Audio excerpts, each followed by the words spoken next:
Assalamualaikum everyone. Welcome back to my YouTube channel वांगशन secret fan. ये monsters promise का part 2 लेकर आ गई हो। तो गाइस चलिए स्टार्ट करते हैं। और पार्ट 1 में हमने लास्ट में देखा था वांग जी विंग को गुस्सू ले आया था और दोनों एक साथ टाइम बिताते बिताते कब प्यार हो गया दोनों को पता ही नहीं चला। दोनों अकेले समय बिता रहे थे। विंग ने कहा, मैंने सोचा नहीं था कि मुझे कभी किसी से प्यार नहीं होगा, लेकिन जब तुम मुस्कुराए तो मैं खुद को तुमसे प्यार करने से रोक नहीं पाया। रात्रि आए, शांति आए और मीठे सपने हर सांस पर छाए।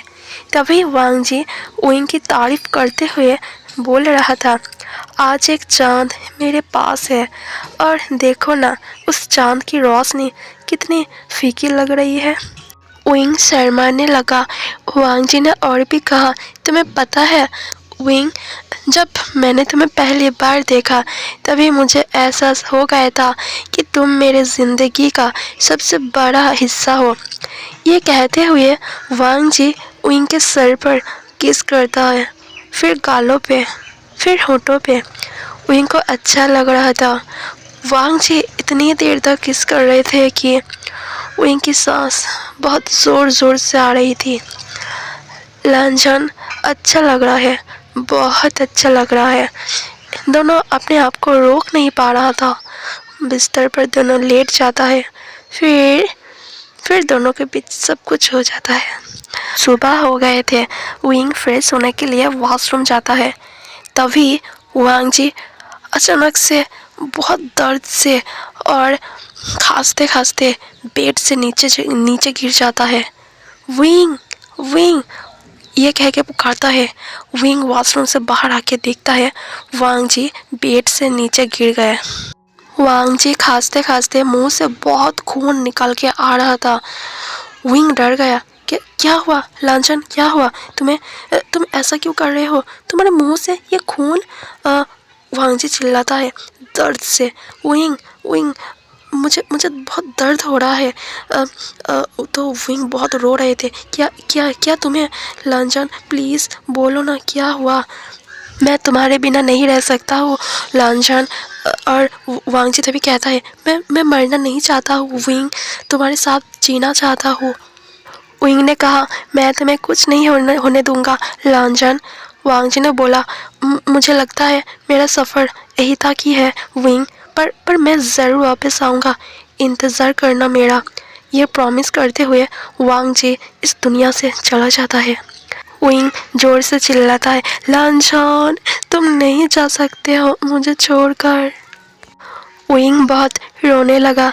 लानवांग जी मर गया, पर वो क्यों मर गया ये थोड़ी देर में पता चलेगा। वो दिन जब वांग जी की मौत की खबर फैली, पूरी कल्टीवेशन दुनिया में सिर्फ एक नाम गूंजा, विंग। सच क्या था ये किसी ने नहीं पूछा। लान सेक्ट का फैसला। सभी सेक्ट्स इकट्ठे हुए, बड़े झंडे, तलवारें, सब एक ही बात कह रहे थे, विंग को मिटाना होगा। उनके लिए वो खतरा था, उनके लिए वो अपवित्र था, उनके लिए वो गलती था, पर किसी ने नहीं देखा कि वो टूटा हुआ था। उस दिन के बाद जब विंग ने सब कुछ खो दिया, दुनिया के नियम उसके लिए खाली शब्द बन गए। कल्टीवेशन वर्ल्ड को एक नया नाम मिल गया, विनाश का राक्षस। विंग अकेला खड़ा था पुराने किल के ऊपर। नीचे हजारों कल्टीवेटर्स, ऊपर सिर्फ बादल और खामोशी। उसने बांसुरी उठाई, पर इस बार सुर में क्रोध नहीं था, सिर्फ एक सवाल, अगर मैंने कुछ मांगा ही नहीं फिर मुझे सजा क्यों। जापब में तलवार निकली, ज़मीन काँप रही थी, हवा भारी हो गई। विंग ने किसी को बुलाया नहीं, उसने सिर्फ अपना दर्द छोड़ दिया। लोग कहते थे उसके डार्क कल्टीवेशन, उसके राक्षसपन, अगर विंग पास ना होता तो हांगवंजुन जिंदा होते। लान सेक्ट ने विंग को देखना भी गुनाह बना दिया। जियान सेक्ट चुप रहा। कल्टीवेशन वर्ल्ड ने फैसला सुना दिया, विंग कातिल। विंग हंसा, फिर उसकी हंसी के पीछे बहुत दर्द और एक ही आवाज़ थी, लंजन, अगर तुम जिंदा होते। ये बोलकर चुप हो गया। उसने कल्टीवेशन छोड़ दी, बांसुरी को तोड़ दिया और रातों को सिर्फ एक ही काम करता, वांगजी का गकिन साफ करना, जैसे वो अभी लौट आएगा। अचानक उसकी पेट में बहुत बहुत दर्द हो रहे थे और उल्टी भी हो रही थी। विंग की पेट में वांगजी का बच्चा पल रहा था। वो इस बात से अनजान थे। जब विंग को पता चला कि वो प्रेग्नेंट है, जैसे जैसे जीने का एक नया आशा मिल गया हो। विंग अपने बच्चे के साथ खुशी से रहना चाहता था, वांगजी की यादों के साथ, पर कुदरत को तो कुछ और ही मंजूर था। विंग को पता नहीं था कि उसका बच्चा दुनिया में आने से पहले ही चला जाएगा। लान सेक्ट और जियान सेक्ट उसे गद्दार समझ रहे थे और एक राक्षस। सबको लगा कि वांगजी को विंग ने ही मारा है, इसलिए लान सेक्ट और जियान सेक्ट विंग पे हमला कर दिया था। विंग ने कहा, मुझे मुझे युद्ध नहीं करना, मुझे छोड़ दो, मैं निर्दोष हूँ। अचानक से एक सैनिक आया और तलवार के धार से उसे घायल कर दिया और वो नीचे गिर पड़े। विंग के लिए वो दिन सांस तोड़ने जैसा था। जो छोटा सा जीवन उसके अंदर था, जो उसके और लान वांगजी के प्यार की आखिरी निशानी था, जन्म लेने से पहले ही चला गया। उस रात के बाद विंग रोया नहीं, ना चीखा, ना किसी से कुछ कहा, बस अंदर ही अंदर टूट गया और अंदर का राक्षस जाग उठा। दर्द इतना गहरा था कि जहाँ पहले बांसुरी से जिंदगी जागती थी, अब वही सुर विनाश बुलाने लगे। उसकी आंखों में चमक नहीं, अंधेरापन था। उसकी हंसी नहीं, खामोशी थी और उसका दिल खाली। लोग कहने लगे, विंग अब इंसान नहीं रहा, वो एक खतरनाक राक्षस बन गया। लेकिन इसलिए नहीं क्योंकि उसे सब कुछ चाहिए थी, इसलिए क्योंकि उसे जीने की वजह छीन ले गई थी। जहाँ वो जाता लोग भाग जाते। सेक्ट लीडर्स ने उसे अभिशाप कहा। किसी ने नहीं पूछा, तुम इतना बदल क्यों गए, क्योंकि अगर पूछते तो जवाब बहुत दर्दनाक होता। एक नाम जो अभी जिंदा है, लान वांगजी। हर रात जब वो बांसुरी उठाता, एक ही नाम उसके होठों पर आता, लान वांगजी। शायद वही एक डोर थी जो उस राक्षस को अभी पूरी तरह राक्षस बनने से रोक रही थी। आखिर में मैदान शांत हो गया। दुनिया पीछे हट गई, डर से नहीं, शर्म से। और विंग, वो जीता, पर उसकी आंखों में जीत की चमक नहीं थी, सिर्फ थकान। जब सब चला गया, उसने धीरे से कहा, वांगजी, अगर तुम यहाँ होते, शायद मैं राक्षस न बनता। हवा ने कोई जवाब नहीं दिया, पर कहानी अभी ख़त्म नहीं हुई। उस रात विंग ने लड़ना छोड़ दिया, तलवार जमीन पर रख दी। बांसुरी हाथ में थी, पर उंगलियां में कंपन नहीं थी। उसने दुनिया को देखा और दुनिया ने उसे दुश्मन। कल्टीवेशन रूल्स कहते थे, दर्द को कंट्रोल करो, पर विंग का दर्द कंट्रोल के बाहर था। जो प्रेम चला गया, जो बच्चा कभी सांस ना ले सकता, जो नाम हर महफिल में गाली बन गया, सब एक साथ उसके सीने पर टूट पड़ा। और तब विंग ने अपना आप को छोड़ दिया। उसकी सांसें बदली नहीं, पर उसकी मौजूदगी बदल गई।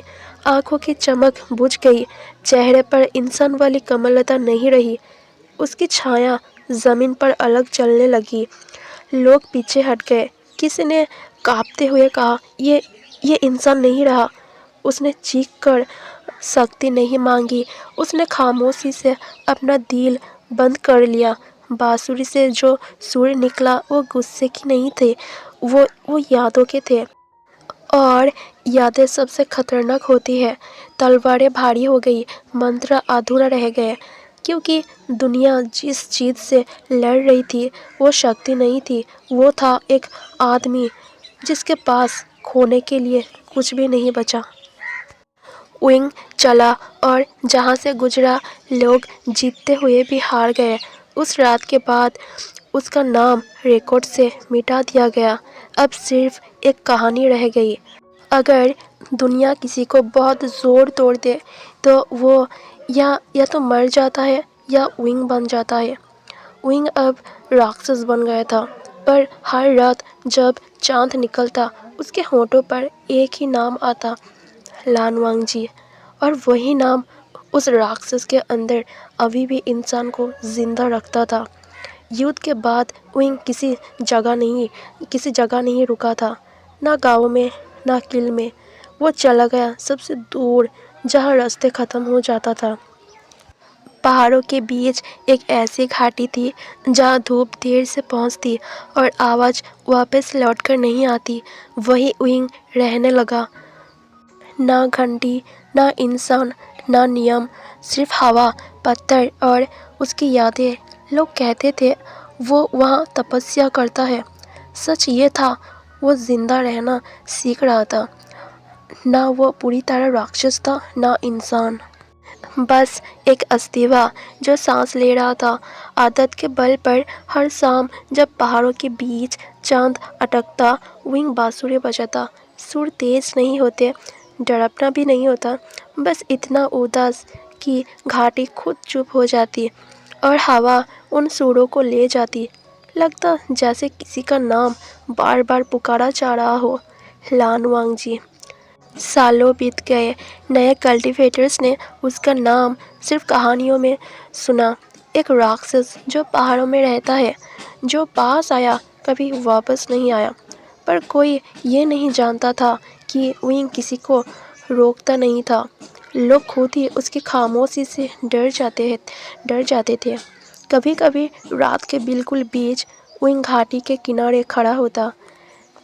नीचे गहरा अंधेरा और ऊपर तारे, और वो सोचता, अगर मैं यही ख़त्म हो जाऊँ क्या दुनिया को सुकून मिलेगा।